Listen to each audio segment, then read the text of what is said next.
What's up, everybody? You are tuned in to another episode of The Remix. I'm your host, Kierra Cotton, here with a super special guest this week, the singer, the songwriter herself, Tee Willis. How you doing? I'm fantastic. How are you? I'm doing great. Thank you so much for joining me. I'm so excited to have you here. Thank you. I'm excited to be here. Yes, it's awesome. So I've been following her on social media for quite some time now. For those of you that don't know, I get a lot of my guests that appear on the show via social media. So I've been following you for a while now, but how exactly did you get into music? I started singing at about the age of 3, and then I kind of evolved later on, elementary school, doing talent shows. In high school, I was in theater, and then just something told me during my high school years, you know, maybe you should start making music. So I put out my first song, and everyone rocked with it, so I'm like, maybe I should keep doing this. And just ever since, I just fell in love with writing music and making music, and I'm here now. Here we are. Here we are. So you said you started at age 3, but what was the driving force behind that? Oh my goodness, I loved Usher. When I say I truly adore Usher, I just was 3 years old singing all these inappropriate songs like 7 o'clock on the dot, and then my mom would just be like, no, please drop stop. topping. No drop topping. That's unacceptable. But then eventually I fell in love with Brandy and Mariah Carey and TLC, SWV, all that good stuff. Eventually Alicia Keys came out later. I fell in love with her. She actually inspired me to play the piano and write my own music at such a young age. So I just kind of been influenced by everyone, like here and there. So you talked about a lot of 90s artists, but how would you describe the current R&B scene? You want my honest opinion? Absolutely. We're all about honesty here on The Remix. Tell it how it is. My opinion on the current R&B scene, it's like a select few as far as genuine music and not just making music that, you know, it's just, it sounds right, so I'm gonna put it out, or it's hot, so I'm gonna put it out, or it's catchy, so boom, here's a #1 hit. I just think there's a select few new artists who are actually still bringing back that R&B, that soul, that vibe, and not that auto-tune, somebody else wrote this for me, so I'm gonna sing it type thing, along with the older artists that are still currently making music now, like Beyonce and who else? Usher-ish. No, he just dropped a new project, and he just had a birthday, so gotta check it out. Shout out to Usher. For sure, but it's just a select few, like SZA, I respect. Ella Mai, she's I was just gonna out ask you some of the and new popping people. now. Like I can stare at her all day. She's beautiful. she But is. and I don't know, maybe Bryson Tiller. I don't really see too much of it on like the male side. Trey Songz is still holding it down here and there. So speaking of Trey Songz, sir, I've been waiting. Listen, Trey Songz, it's been a minute. It has. Are you? I follow him. I stalk him on Instagram. Yeah. So I do know that he does like shows and like different features. But as far as like his own content, he has been holding out on us. Yeah. So how would you describe your own music style, flavor, if you had to, if you had to pick a genre like R&B, because your voice is so passionate. Like I listen to your music and I'm like, yo, sis has soul. Like I feel it. Thank you. But in your own words, how would you describe it? In my own words, I would describe it as sassy, very emotional, however, very R&B, very smooth. I think that's a good way to describe it. Very smooth. I don't do too much of the hip-hop bopping, topping, pop lock, and dropping, you know.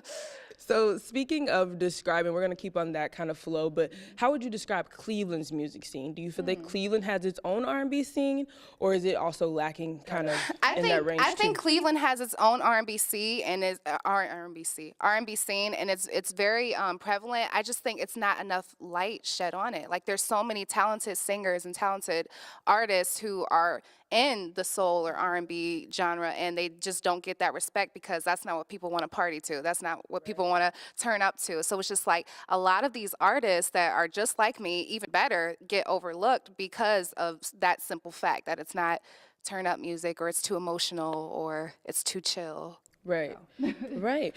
So is there someone in the city that you would like to collaborate with? And then Everyone. Everyone.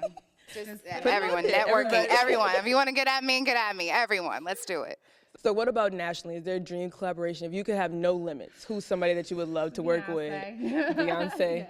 You're a stan? Yes. The Beehive is Beehive. I wouldn't consider myself a Beehive because I feel like they like worship Beyonce, but I really respect her and I really like her and I adore her music and her vocal range and just Beyonce. If I could do a song with anybody, it'd be with her.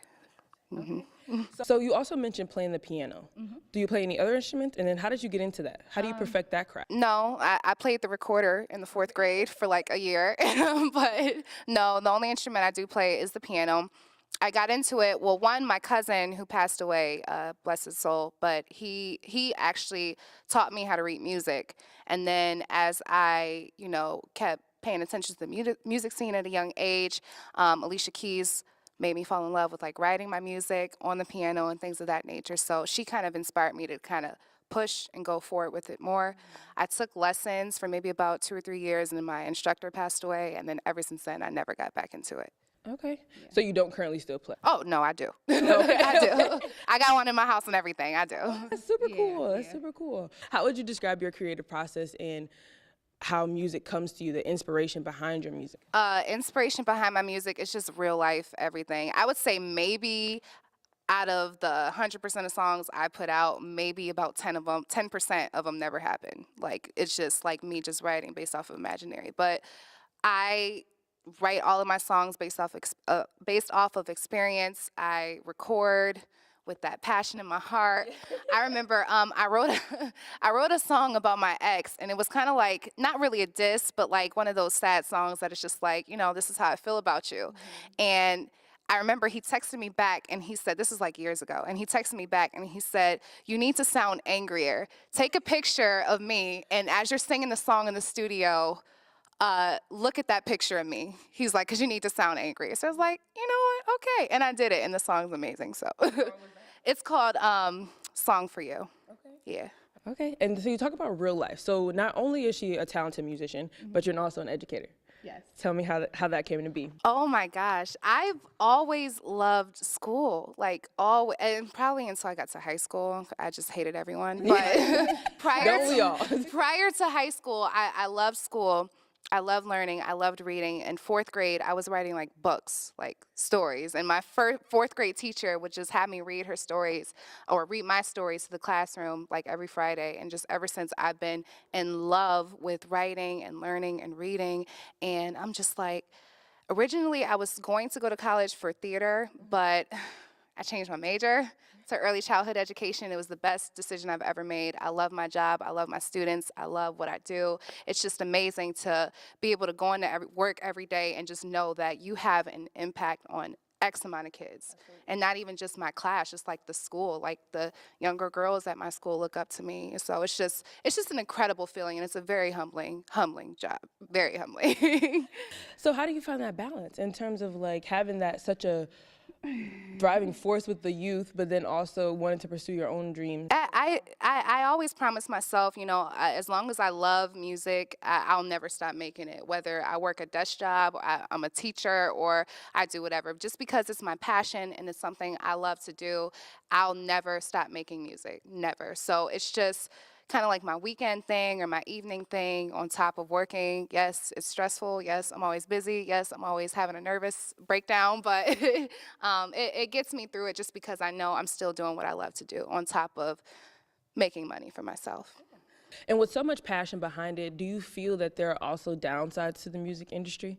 Yeah, for sure. Like, I remember I used to want to be signed so bad, and then I did my research and figured out all of the things they need you to do when you're signed, as far as like investing this, giving half of your money away to this person, and then having this person write for you and that person making your, it's just, it's too much. And just being under a contract and not being allowed to do certain things, it's just like, what's the fun in that? Like, you just want to make music just to make music and perform and give it your all, not to be like kind of like a little puppet being told what to do and what to say and how to sound.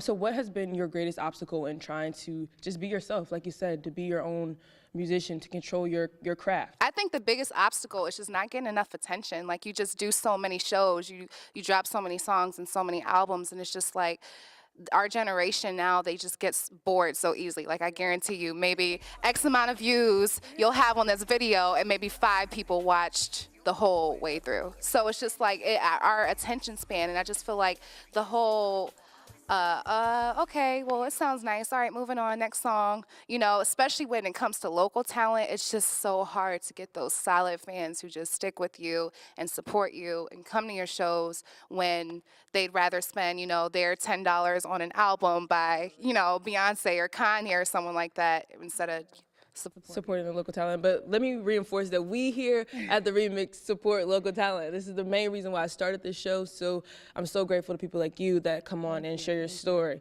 But let's talk about the album, Plot Twist. Tell me how that came to be. Plot Twist was basically, and I named it Plot Twist just because, again, I'm a big fan of like the theater and plays. So I use Plot Twist just kind of as like, you know, this is kind of your foreshadowing event that something crazy is going to go down in this album. So my inspiration just came just from being a woman, knowing the mistakes I've made and being in certain relationships and going through so much. It just really inspired me to like, okay, I'm just gonna put this in a project. So that's basically just what I did for Plot Twist. And I have a follow-up EP. I want to drop it in December, but it doesn't look like it's coming out in December, maybe January. It's called Encore. So it's basically like an encore from the whole project I put together following Plot Twist. Okay, so January you're thinking. Hopefully. Early 2019. So we're gonna hold out on it. We're gonna hold on it. And if you haven't already, please check out Plot Twist. It's available. Apple Music, Spotify, iTunes. Already said that. Well, is that the same thing? I think it's the same thing. Okay. Google Music, SoundCloud, whatever rocks your boat. It's all there. All your DSPs. Just get it everywhere.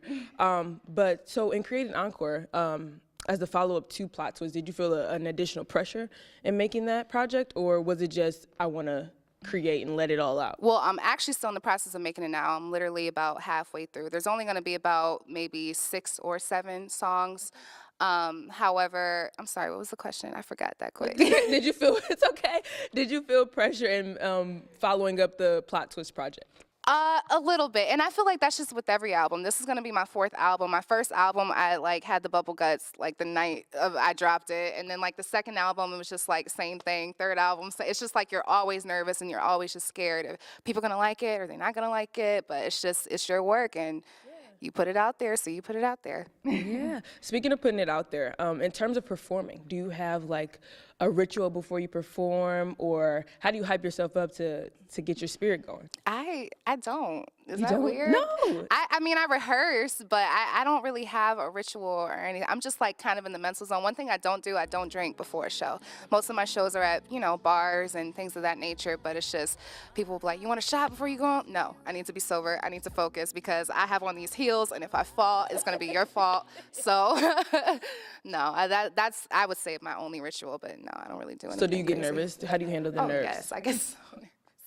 I'm so nervous to the point I'm like quiet and won't talk to anybody until my set is over. Yeah, you're just getting in your own zone, your own vibe. Basically, maybe that I guess would be my ritual, just kind of like not talking to anyone. So if you see me at my show and I haven't performed yet and I haven't talked to you, don't take it personal. I'm just very, very nervous and I got the bubble guts. That's it. Because real life happens. That's okay. So do you have any upcoming performances? As of now, I don't. I was supposed to have 2 shows 2 months ago, but Lord knows what happened with that. But as of now, no. If anyone offers and I'm available, like I said, my job is a very, very hard and tiring job, so I'll take it. But no, not right now. Okay. And then I think the last question that I have is that with your music being so passionate and as women, we go through so much in life, like how do you find solace? Like how do you find peace? Like what are some of your hobbies, pastimes, things like that? One, my kids that I work with every day. It's just literally, I can go in there like tears filling up my face and they'll be like, hi, Miss Willis, good morning. And I'm like, oh, you're so cute. If only you can do your homework, but no. I would say my kids that I work with every day, and I like to paint here and there, if that counts. But other than that, no. I suck at drawing. I just like painting because I just like the feeling of it. But yeah, expression. I totally get it. I totally get it. For sure. Is there anything else that you'd like to say? No, except thank you for having me. No, thank you for joining me again. I'm your host, Kierra Cotton. No, wait, just kidding. Plug yourself. Exactly, JK. Tell people if they're just seeing this for the first time, where can they find your music, social media platforms, all that good jazz? If you just Google Tee Willis, Tee Willis, like Bruce Willis, you can find pretty much any piece of work I've put out. Most of my music is on SoundCloud for free. You can also find me on Spotify, iTunes, Apple Music, Google Play, Spinrilla I'm also on. So there's that. All right, guys, she's Tee Willis. I'm Kierra. Thank you so much for watching another episode of The Remix.